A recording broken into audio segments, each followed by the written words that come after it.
सूरज की पहली किरण पहाड़ों के पार उग आई थी, लेकिन सागर गांव से निकल चुके तीनों बूढ़े दोस्तों के लिए सुबह किसी डरावनी नई दुनिया की तरह थी। रात उन्होंने बरगद के नीचे बिताई थी।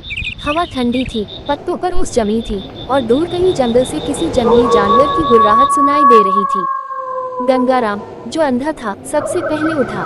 उसने अपनी लाठी से जमीन ठोकी और बोला, हवा बदल गई है, अब हम गांव के पास नहीं हैं। ये जंगल की गंध है। भोलू, जो सुन नहीं सकता था, पेड़ों की तरफ देख रहा था। कहीं कहीं धुंध के बीच से नीली रोशनी चमक रही थी। उसे ऐसा लगा जैसे पेड़ों की शाखाएं खुद उसे देख रही हों। मधु, जो बोल नहीं सकता था, ने मिट्टी पर उंगलियों से लिखा, अब डरना नहीं, यही सही रास्ता है।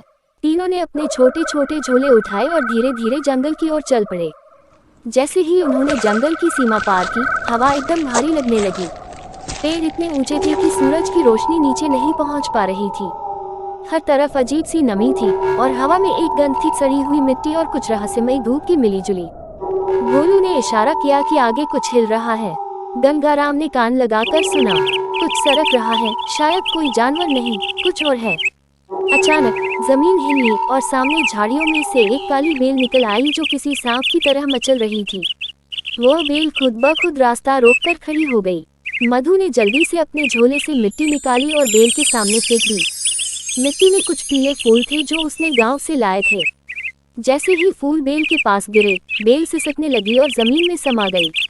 भोलू ने हैरान होकर गंगाराम का हाथ थपथपाया। बच गए। गंगाराम मुस्कुराया। देखा, पेड़ पौधे भी डरते हैं दया से। आगे रास्ता और घना होता गया। गंगाराम अपनी लाठी से रास्ता टटोलता जा रहा था। भोलू सामने देखता और मधु पीछे निशान छोड़ता ताकि लौटने का रास्ता याद रहे। लेकिन थोड़ी देर बाद मधु ने देखा कि उसके छोड़े निशान गायब हो रहे हैं। पत्ते अपने आप हिलकर मिट्टी को ढक दे रहे थे। वह घबराकर दौड़ा और भोलू को पकड़ लिया। भोलू ने इशारे से पूछा, क्या हुआ? मधु ने हाथों से इशारे किए। जंगल खुद को बदल रहा है। गंगाराम ने गंभीर स्वर में कहा, इस जंगल में रास्ते नहीं, इरादे चलते हैं। अगर डर गए तो रास्ता खुद गायब हो जाएगा। तीनों कुछ देर तक चुप रहे। बस हवा की सरसराहट, टपकते पानी की आवाज और कहीं दूर उल्लू की चीख। फिर उन्होंने तय किया कि वे अब बातें नहीं करेंगे, बस साथ रहेंगे और अपने अंदर की आवाज पर भरोसा करेंगे। कुछ दूर चलने पर उन्हें एक पुराना पत्थर मिला। उस पर खुदा था, जो अंधा है वो देखेगा, जो बहरा है वो सुनेगा, जो गूंगा है वो बोलेगा, तभी रास्ता खुलेगा। तीनों ने एक दूसरे की तरफ देखा। यह कोई सहयोग नहीं था, यह उनके लिए ही लिखा गया था। भोलू ने अपनी उंगली पत्थर पर रखी, मधु ने अपनी हथेली रखी और गंगाराम ने लाठी रख दी। अचानक पत्थर चमकने लगा। नीली रोशनी से चारों ओर की हवा कांपने लगी। गंगाराम को कुछ दिखाई देने लगा। धुंध में उसे नीला सागर और उसके बीच एक फूल की छवि दिखी। भोलू के कानों में संगीत की आवाज आई, मानो कोई स्वर्गीय वीणा बजा रहा हो। और मधु की जुबान खुल गई। उसने पहली बार बोलने की कोशिश की, लेकिन बस इतना ही कह सका। सागर, फूल, रोशनी गायब हो गई। तीनों हाँफ रहे थे, पर अब उन्हें दिशा मिल गई थी। वे जानते थे कि नागसरोवर की राह अब जंगल के और भीतर है। शाम होते होते बारिश शुरू हो गई।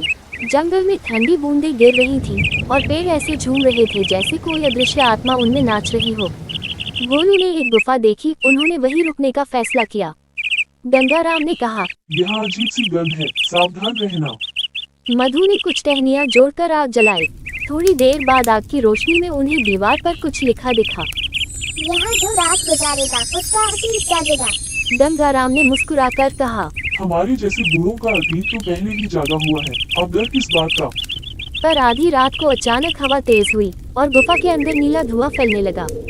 भोलू ने आंखें खोली। सामने उसे अपनी मरी हुई पत्नी दिखी, जो मुस्कुरा रही थी। गंगाराम ने सुना, गंगा, तूने मुझे छोड़ा क्यों? उसकी माँ की आवाज थी। मधु के सामने उसके बचपन की परछाइयाँ नाचने लगी। तीनों कांपने लगे, लेकिन उन्होंने एक दूसरे के हाथ कसकर पकड़ लिए। गंगाराम चिल्लाया, ये जादू है, सच नहीं। भोलू ने आंखें बंद कर ली। मधु ने आग में पानी फेंका, जिससे नीला धुआं खत्म हो गया। जंगल ने फिर उन्हें आजाद कर दिया। तीनों ने राहत की सांस ली, लेकिन अब उन्हें समझ में आ गया था, ये जंगल हर इंसान की कमजोरी पर हमला करता है। सूरज उगते ही पेड़ सुनहरे दिखने लगे। मधु ने मिट्टी में फिर लिखा, हम बच गए। भोलू ने सिर हिलाया और मुस्कुराया। गंगाराम ने आसमान की ओर देखा और कहा, शायद ये जंगल हमें डराकर रोकना चाहता है, क्योंकि आगे कुछ बहुत कीमती है। उन्होंने खाना खाया, लाठी, झोले और हिम्मत उठाई और फिर बड़े जंगल के गहराई वाले हिस्से की ओर, जहां से एक हल्की नीली रोशनी आ रही थी। वो रोशनी नागसरोवर की दिशा थी, वही जगह जहां जादुई फूल खिलता है जो गांव की बीमारी का इलाज कर सकता है।